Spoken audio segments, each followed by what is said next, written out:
ही शिंदे सेना मोठ्या प्रमाणामध्ये आज जवळपास त्यांनी चाकूर तालुक्यामध्ये जिल्हा परिषद पंचायत समितीसाठी अर्ज भरलेले आहेत. काय वाटतंय उमेदवार शेवटी आज शिंदे सेना आणि काही का असे ना बऱ्याच पक्षांना काही उमेदवार मिळाले नाहीत, पण शिंदे सेनाचा तालुका अध्यक्ष म्हणून तुम्ही बऱ्यापैकी सगळे उमेदवार आता आणलेले आहेत. जवळपास किती उमेदवार आणि कशा पद्धतीचे आहेत? 6 पंचायत समिती चे उमेदवार आम्ही उभा केले तरी आणि 2 ऐका ना 2 पुरस्कृत आहेत. दुसरे 2 पुरस्कृत आहे आम्हाला अजून.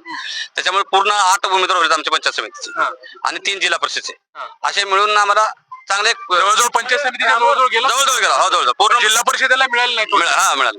बरं असं नाही म्हणजे मिळाले होते पण त्यांना वेळाला उशीर झाल्यामुळे ते कुलूप लागलं. बरं असं झालं. नाही तर ठरलेलं होतं. लक्ष्मण सोपान पोटे, मी वडवळ जिल्हा परिषद मधून निवडणूक लढवत आहे. भाजपच्या कार्यकर्त्याला डावलल्यानंतर डायरेक्टली आज भाजपच्या कार्यकर्त्यांनी म्हणण्यापेक्षा आज शिवसेनेमध्ये त्यांनी अर्ज भरलेला आहे. ते उमेदवार आपल्या सोबत आहेत. खरं तर तुम्ही परवा दिवशी भाजपची मुलाखत मीच केली होती आणि भाजपची मुलाखत द्यायला पण तुम्ही आला होतात, पण अचानक आज तुम्ही शिवसेनेकडनं अर्ज भरलाय. हो, गेली 30 वर्ष भारतीय जनता पार्टीचं काम करतोय. मी मुंडे साहेबाचा चाहता आहे. मुंडे साहेबाकडून अनेक कामं आणलेत. मुंडे साहेबाच्या दिशेवर आम्ही चालायचं. भारतीय जनता पार्टीला घरून पैसे घालायचे, भारतीय जनता पार्टीसाठी वेळ द्यायचा आणि भारतीय जनता पार्टीनं कार्यकर्त्याला वाऱ्यावर सोडून द्यायचं, निष्ठावंत बाजूला सोडून द्यायची, आलेल्याला उमेदवारी द्यायची, नवीन येणार त्याने आल्या उमेदवारी फायनल करायची. आणि ज्या माणसाचा संपर्क आहे, ज्या माणसाने 30 वर्ष घरोघर फिरलं भारतीय जनता पार्टीसाठी, त्या माणसाला बिलकुल ह्याने किंमत दिली नाही. त्यांचं कामाचं काय आहे बघितलं नाही.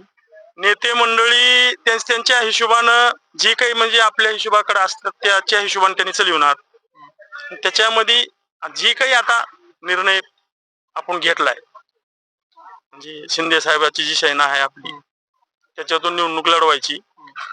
गेल्या पंचायत समितीला मला 16 मतानं पराभव झाला. माझ्याच बाजूचा माणूस जाऊन थांबला. उमेदवारी का डावलली असेल? पण आता ते नवीन येणाऱ्याला आणि निष्ठावंताला संधी नाही असं टोटल जिल्ह्यामध्ये झालं. महानगरपालिका तर आम्ही पाहिले, तर त्यातलं त्यात अहमदपूर चाकूर मध्ये जास्त झाले. चाकूर मध्ये फक्त तुम्ही एकटेच आता दिसतंय की शिवसेनेकडनं भरलं? नाही, मी चाकूर मध्ये एकटेच. कसं 2-3 आहेत. बरं, शेवटी कशी आता तुम्हाला ही प्रचार करताना खूप अवघड जाणार आहे? नाही, काहीच जाणार नाही. माझा तेवढा पक्षाशी जुळवणं, नवीन हो 100%. का बरं, तर सगळ्या लोकांचं ही आहे ना, काय अडचण आहे आपल्याला. संपर्क आहे तेवढा. शिंदे साहेबांनी बोलले डायरेक्ट, माझ्याकडे कॉल आहे त्यांचा. भाजपकडून शेवटपर्यंत तुम्ही नेत्यांना फोन केले? हो, खूप माझ्याकडे 3 फॉर्म भरले आहेत भाजपचे. शेवटला कधी कळालं तुम्हाला? नाही, कळूच दिले नाहीत ना त्यांनी. म्हणजे तुम्हाला काहीच कळालं नाही? कळूच दिले नाही. मी गट क्रमांक 22 जानवळ जिल्हा परिषदसाठी ओबीसी पुरुष म्हणून फॉर्म भरलेला आहे, शिवसेना शिंदे साहेबांची. जरी पंचायत समिती काय वाटतंय फॉर्म भरला विजय शिंदे सेनेचं काय वाटतंय? लाडकी बहीण पण शिंदे साहेबांनी केली असं तालुका अध्यक्षाचं मत आहे. बरोबर आहे? बरोबर आहे. बरोबर. भाजपचा एक कार्यकर्ता शिंदे सेनेनी शेवटी चाकूर तालुक्यामध्ये हाणला म्हणता येणार नाही, पण तो स्वतः निष्ठावंतांनी डावलून त्यांना दिल्यामुळे शिंदे सेनेने त्यांचा रिस्पेक्ट केला आणि तात्काळ उमेदवारी दिली.